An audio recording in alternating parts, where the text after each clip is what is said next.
One of the things I love most about My Hero is that whenever a new character is introduced to the series, you never know if they're going to be a hero or a villain. And a lot of times, the determining factor in whichever line they decide to fall on often ends up being how All Might impacted their life, which I guess just goes to show just how important the symbol of peace is to this series.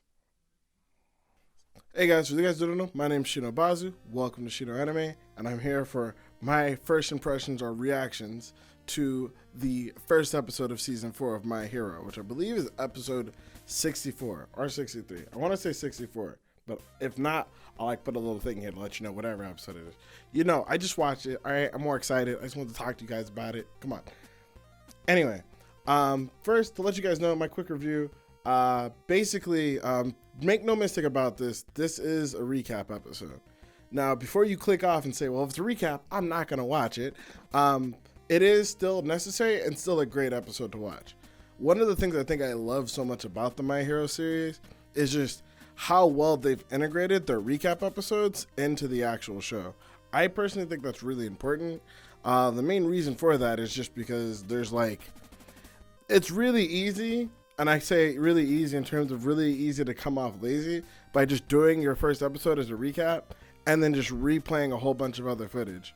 However, the way they do this is great so that new people just coming into the series at this episode can still enjoy the show as is, but also still manages to tell in my opinion, a very decent and compelling story for people who've already been longtime fans and already know what's going on.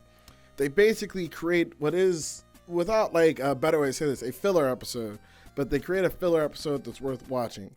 It does slightly push the narrative forward while catching everybody up on everything they may have missed from the last season. Because even though in today's world, most of us just binge watch all of these shows or watch all these shows weekly as they're airing, there's still a demographic of people who are only catching this week to week in Japan and may miss it when an episode comes out. Meaning having these episodes are a great way to get them back caught up so that they know what's going on. And then maybe if they missed a few episodes from last season, they can catch those later. But they know all the highlights of what they need to get into this episode. Now, personally, I actually really like this episode. The focus of this episode is essentially on a journalist. There's basically a freelance journalist who's trying to get the scoop of who All Might's successor is going to be. He was one of those people who was actually paying attention to All Might's final words and took some issue with everyone just assuming that he was talking to all the villains next. He was someone smart enough to catch to the fact that essentially he was talking to Deku and not talking to the villains when he said, your turn is next. I think this is really cool and a really cool angle to take on it. I also think it's really cool because over the course of this episode, they kind of play this guy off as simply just some guy looking for a scoop and then using a friend to help get in. Essentially, this guy approaches a news agency, tells them his thoughts on the story, and then asks them for assistance to getting an interview with the UA students. After going to UA, he pretty much basically spends the day with them from about 8 o'clock in the morning to 6 o'clock at night, just kind of taking photos and giving you essentially the recap part of the episode, going over people's powers, things they've gone through, and other things that have happened over the course of the series. The main focus on this, though, is, as I said before, it being partially a recap episode, is let people know their current state in the series. So it does do a good job of covering at least partially the arcs of the characters throughout the show. Maybe glossing over some things that he would have to have been more in touch with the characters to know of, but at least giving people a general idea of what they should know about each character going into this upcoming season, which is really important. Especially for those characters who didn't get a lot of screen time, or characters that, people just may have forgot about, which, again, another thing I have to give for the people behind My Hero, they do a really good job of making a really memorable cast. Even if necessarily, all of them don't get a bunch of screen time, I've had a really hard time forgetting even, the side characters who don't necessarily get as much screen time as, Deku and the rest of them. Towards the end of the episode, the news reporter pulls Deku aside to talk to him after he sat down with All Might, and essentially just straight up asked Deku if he's All Might's successor. He had a bunch of things leading to his reasoning behind it, which, to be fair, anyone watching the series could have put together themselves too. But he does this in the sense of not to expose Deku, but to let Deku know that the reason why he's asking is because when he writes his other stories in the newspapers, he wants to be able to not half-heartedly tell people that there's still hope. He was hoping more than anything else that All Might didn't mean that you're next when he was talking to villains. So it became more of a hunch of his, and I guess you'd say it became more of a hope of his than a hunch.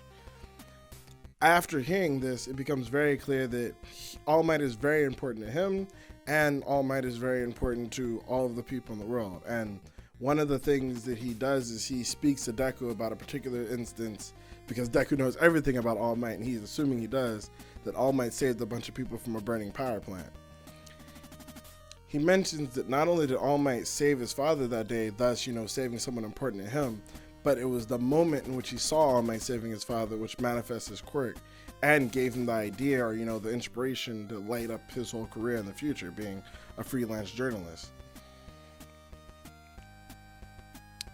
Ultimately, I think it was a really somber tale, but it was, again, showing both the state of the world that they came from, the state of the world that they grew into over the course of the series, and essentially letting everyone know the state of the world now that All Might's gone. Even though technically All Might's still there with him, he's no longer able to stand as the pillar, the symbol of peace. I think this was really important, not only for explaining where the story is to this point, but also explaining the weight that Deku feels on his shoulders going into the season. I know it's been a year since we've actually sat down with Deku and the rest of the cast, but realistically for Deku and them, it's only been a couple of weeks since essentially the world has been pushed onto their shoulders from All Might and all the other heroes. Now I'm assuming other heroes are going to be taking over, obviously, because these guys aren't ready to be full-fledged yet, but it is very clear that the future is going to be in their hands.